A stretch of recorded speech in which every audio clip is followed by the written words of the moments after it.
to the Windows Club. If you encounter a black screen while playing a video on Windows, then please watch this video for the resolutions. I will guide you. The first solution is to update Windows to the latest version. Right-click on the Start button and select Settings from the menu. In the Settings window, go to the Windows Update tab on the list on the left-hand side. In the right pane, click on Check for Updates to update Windows. The second solution is to run the Video Playback Troubleshooter. Right-click on the Start button and select Settings from the menu. In the Settings window, go to the System tab on the list on the left-hand side. In the right pane, scroll down to Troubleshoot and click on it. Now select Other Troubleshooters. Scroll down to the Video Playback Troubleshooter and click on Run corresponding to it.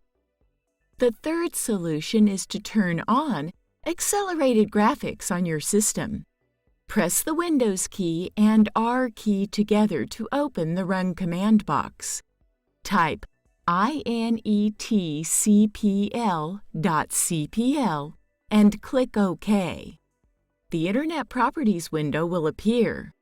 Go to the Advanced tab. Under the Accelerated Graphics section, select the Use Software Rendering instead of GPU Rendering checkbox. Click Apply and then click OK. The fourth solution is to update the graphics card drivers from the manufacturer's website.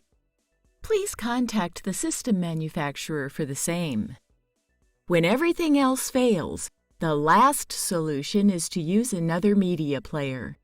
I recommend using the VLC player for the same, since it supports maximum number of codecs. I hope these solutions were helpful. If not, then please comment in the original article on the website. Have a nice day.